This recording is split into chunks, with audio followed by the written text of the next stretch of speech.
Et bonjour YouTube, j'espère que vous allez bien. On continue cette petite série de présentation du futur pack un peu deck build qui risque de sortir je pense aux alentours de décembre chez nous.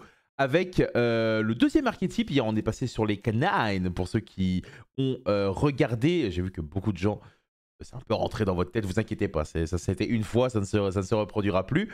Aujourd'hui on va s'intéresser à un archétype qui s'appelle les queues de dragon, qui est un archétype fusion. Alors historiquement les derniers archétypes fusion vraiment très efficaces, on a eu Melodius un peu qui lors du dernier championnat de France était jouable, puis évidemment Branded, l'éternel deck marqué. Et donc là on est sur un archétype un peu différent qui va tout simplement reposer sur des monstres qui vont avoir une faculté, c'est de poser des cartes magie piège. On va regarder ça ensemble. Comme d'habitude, n'hésitez pas à vous abonner, je sais qu'il y a il y a beaucoup de gens qui commencent à soit venir de Twitch ou venir sur YouTube, vu que je fais du contenu spécialement YouTube et inversement, donc c'est vraiment agréable. Alors quand je dis beaucoup, attention, il n'y a pas des Noxtag, mais voilà, ça fait plaisir. Et donc on est parti. Du coup, les monstres queue de dragon sont au nombre de 4, non il y en a 5, excusez-moi, il y en a un qui a été annoncé un peu plus récemment.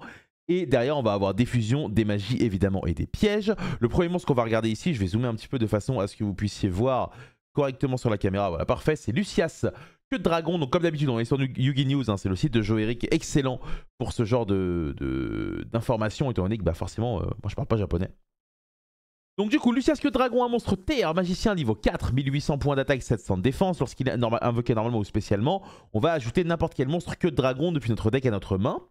Lorsque la carte est envoyée au cimetière comme matériel pour une invocation fusion, on va poser une carte magie piège queue de dragon depuis notre deck. Cet effet-là, que je surligne ici, vous allez voir qu'il est commun à quasiment tous les names. Et c'est un des effets qui va rendre le deck justement très grindy. C'est-à-dire que vous n'allez pas avoir un deck qui va chercher à OTK directement l'adversaire, c'est-à-dire le tuer en un tour. Vous allez avoir un deck qui va chercher à gérer les ressources, gratter ce qu'il y a en face et tout simplement empêcher un peu l'adversaire de jouer. Vous allez voir, c'est très sympa. Donc lui, du coup, c'est le tuto. Lui, il va tuto un monstre. Donc voilà, ça c'est très classique dans les archétypes. La deuxième, ça va être Fimena. Attention, elle est niveau 5. Elle, Fimena, durant la main phase, en effet rapide, on peut défausser cette carte de notre main pour invoquer par fusion un monstre fusion dragon ou magicien depuis l'extra deck en utilisant des monstres depuis notre main ou terrain. Lorsqu'elle est envoyée au cimetière comme une invocation fusion, on set une carte magie piège, ça vous l'avez compris, c'est l'effet classique. Donc elle, en gros, elle permet d'avoir un certain effet de surprise pendant le tour adverse, mais elle est un peu chère parce que du coup vous allez la défausser, donc elle va pas compter pour l'invocation fusion. Mais en gros, si jamais les fusions que vous voulez invoquer ont un effet à l'invocation, ça vous permet potentiellement de surprendre l'adversaire et d'avoir ce qu'on appelle une interruption. Donc c'est relativement sympa. Autre truc qui est sympa, c'est que c'est pas lock au monstre queue de dragon. Je vous présenterai les fusions après. Ça peut potentiellement être quelque chose qui est intéressant. On sait que souvent dans les archétypes fusion, on aime bien combiner un peu. Je pense notamment à Dragoon, à... Alors j'ai pas son nom exact, mais DPE. Souvent on aime bien essayer de combiner un peu les archétypes fusion de façon à avoir plein de cartes différentes de plein d'archétypes et faire un peu une sorte de kebab. Hein. Mais voilà, ça peut potentiellement ouvrir des pistes pour ceux que ça intéresse. Nous on va s'intéresser ici uniquement aux queues de dragon. Donc celle-ci pour jouer pendant le tour adverse, honnêtement je sais pas trop si elle est vraiment bien ou pas, mais on sait jamais.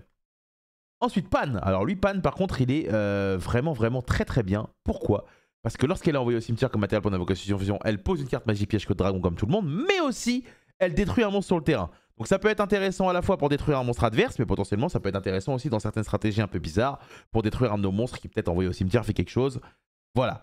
Ensuite, si un ou plusieurs monstres fusion face recto que contrôle sont détruits par un effet de carte de l'adversaire tant que cette carte est dans le cimetière, on peut placer cette carte en dessous du deck pour invoquer spécialement un monstre non fusion queue de dragon depuis notre cimetière. Donc globalement l'idée c'est que quand notre adversaire va être forcé d'utiliser une ressource pour gérer une de nos fusions qui sont évidemment nos boss monsters, donc il n'aura pas le choix. Cette carte dans le cimetière va avoir un effet supplémentaire. Donc c'est-à-dire qu'en gros, elle perd ce côté, lorsqu'elle est invoquée, elle fait quelque chose comme à Lucia, la première carte que je vous ai montrée. Mais du coup, en compensation, elle pète un monstre sur le terrain quand tu l'utilises pour faire une fusion. Et elle fait une invocation spéciale. Donc globalement, ça s'équilibre et ça reste relativement sympa. A noter évidemment qu'il est niveau 7, donc vous allez quasiment jamais l'invoquer. En tout cas normalement. Ensuite, dernier monstre, ça va être Urgula, queue de dragon. Donc lui, c'est un feu niveau 6 de 1400 000 de def. Cette carte envoyée au cimetière, on pose une carte magie piège depuis notre deck. Et on pète une magie piège. Donc lui, c'est pareil, c'est comme celui d'avant, sauf que lui va péter une magie piège. Donc on note ici que par exemple, si on fait une fusion avec Urgula et celui-ci, on va avoir la possibilité en résolution de péter à la fois une magie piège et un monstre. Donc là, ça commence à devenir un peu plus intéressant. Lorsqu'elle est dans le cimetière, évidemment, elle a un effet également. On peut cibler un monstre de dragon magicien de notre cimetière pour placer cette carte en dessous du deck. Et si on le fait, on récupère le monstre magicien de notre main. Donc vous l'avez vu, là on a un dragon, là on a un dragon, là on a un magicien, donc Fimena pour réagir pendant le tour adverse. Et là on a un magicien, Lucias, qui prend un monstre. Donc vous le voyez, globalement les 4 monstres principaux vont globalement, comment dire, vont globalement être très complémentaires. Donc là on va les récupérer directement, le dernier monstre qui a été annoncé très récemment. En gros je voulais absolument le récupérer avant de faire cette vidéo, c'est pour ça que j'ai pas commencé par les queues de dragon. Parce que évidemment le but c'était de faire une vidéo de présentation d'archétype un peu plus complète. Donc le dernier c'est Muller. Donc évidemment comme Thomas Muller, hein, on dirait qu'il a 60 ans quand tu le vois physiquement, mais il a bien que 30 ans et il met des buts, il casse les couilles. 1100 d'attaque, 1500 de défense niveau 3. Durant la main phase en effet rapide, il va invoquer par fusion et un monstre fusion que de dragon depuis l'extra deck en utilisant des monstres depuis la main et le terrain. Mais par contre il nous lock en monstre fusion jusqu'à la fin du tour, on ne pourra pas utiliser d'autres invocations spéciales de l'extra deck.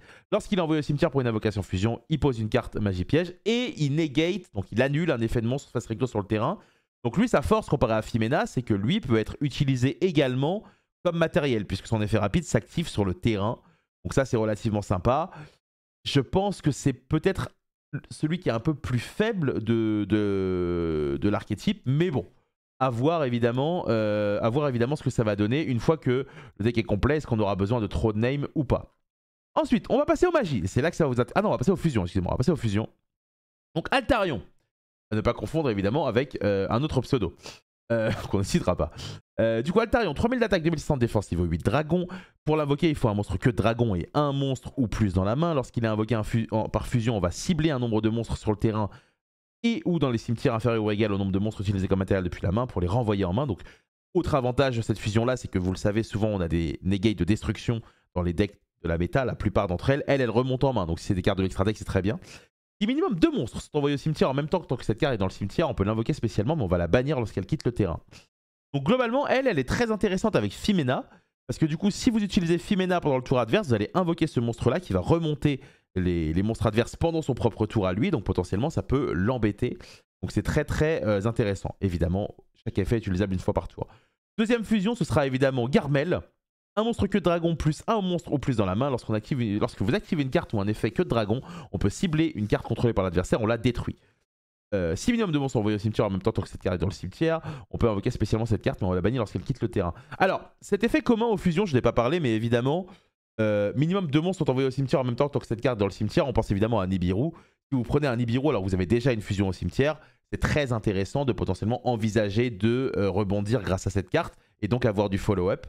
Donc c'est potentiellement très intéressant. Et à côté de ça, quand elle est sur le terrain et qu'on active une carte que de dragon, directement on va péter une carte. Donc globalement, Gramel est très intéressant. Ensuite, les magies. Actuellement, on n'a pas forcément compris comment invoquer les fusions. La première magie est complètement cassée. C'est la carte qui me hype énormément sur l'archétype et qui me donne envie de jeter un œil de plus près lorsque les cartes sortiront. Que de dragon, que tue. Ajoutez un monstre que de dragon depuis votre deck à votre main, et si l'adversaire contrôle un monstre, vous pouvez invoquer par fusion un monstre dragon ou magicien depuis l'extra deck en utilisant des monstres depuis votre main ou terrain. C'est pété. C'est complètement pété. C'est-à-dire qu'en gros, vous avez l'effet d'un renfort de l'armée ou d'un bonfire pour un archétype, et vous l'avez compris, même si, par exemple, Branded Fusion envoie les monstres du deck au cimetière, donc vous payez rien pour potentiellement invoquer votre carte. Mais là, l'idée, c'est que même si vous défaussez de votre main, vous l'avez vu, toutes les cartes que de dragon, lorsqu'elles sont envoyées au cimetière depuis votre main ou terrain, elles vont poser une carte derrière. Donc là, vous allez non seulement tuto celle que vous voulez pour invoquer la fusion que vous voulez, et derrière, vous allez faire une invocation fusion et bénéficier des effets des monstres qui ont été défaussés pour poser des cartes. Donc vraiment, c'est très bien. C'est pas en mode, c'est pas comme la meilleure comparaison que je peux vous faire, c'est pas polymérisation quoi. Pas genre je perds mes cartes et salam. Voilà, donc vraiment très intéressante cette carte. Et la deuxième carte, c'est la carte fusion que de dragon Rahu. Invoquez par fusion un monstre fusion que de dragon depuis votre extra deck en utilisant des monstres depuis votre main, deck et ou terrain. Et aussi, vous ne pouvez pas invoquer spécialement depuis l'extra deck le reste de ce tour après la résolution de cette carte. Évidemment, vous l'avez compris. Ça, c'est l'équivalent de la bandette fusion. Ça peut invoquer du deck. Donc ça c'est vraiment très complémentaire avec ce que fait celle-ci. Donc globalement, c'est très intéressant. Historiquement, j'ai jamais été un grand fan des archétypes fusion, pour le coup. Mais je vous avoue que là, ça me hype un peu. Ensuite, on va regarder les pièges. D'habitude, les pièges sont toujours un peu moins intéressants. Mais l'idée, c'est que là, vu que vos monstres que de dragon peuvent poser un piège et les recycler, vous allez comprendre qu'il y en a un des deux qui est très intéressant. Le premier, c'est la corne queue de dragon. On cible un monstre en position d'attaque, on le renvoie à la main extra deck, puis on peut placer une queue de dragon depuis votre cimetière ou bannissement au-dessous du deck pour piocher un. Bon, celui-là, je suis un peu moins convaincu, même s'il est très correct. Peut-être un peu faible pour le Yu-Gi-Oh moderne. Mais celui-ci, la flamme de la queue de dragon, mesdames et messieurs, ciblez une carte magie face recto sur le terrain, annulez ses effets jusqu'à la fin du tour, puis vous pouvez placer une carte queue de dragon depuis votre cimetière au bannissement au-dessous du deck pour piocher un. Donc là, vous êtes en gros le principe de base du deck, ça va être quoi? Déjà, ça va être d'annuler une magie face recto une fois par tour. Donc une magie face recto, c'est pas seulement un terrain ou une magie continue. Quand votre adversaire va activer par exemple un TTT, un pot de cupidité, vous activez cette carte, vous ciblez le pot de cupidité, excusez-moi pour mes galères de... Il y a un mot pour ça, mais bref. Vous allez cibler un pot de cupidité face visible sur le terrain, vous allez l'annuler.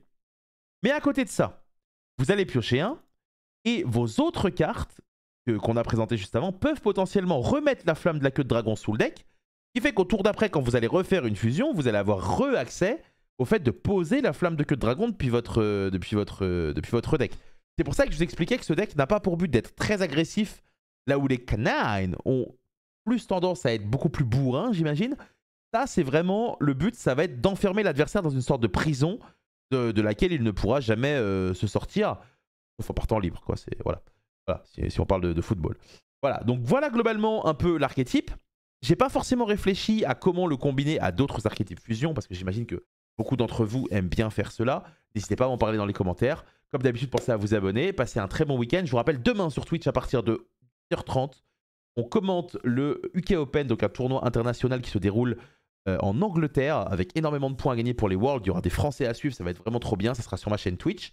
N'hésitez pas à passer. Et si jamais vous venez que sur YouTube, demain soir, vous aurez la vidéo sur les monarques qui arrivent. Prenez soin de vous, des bisous. Au revoir.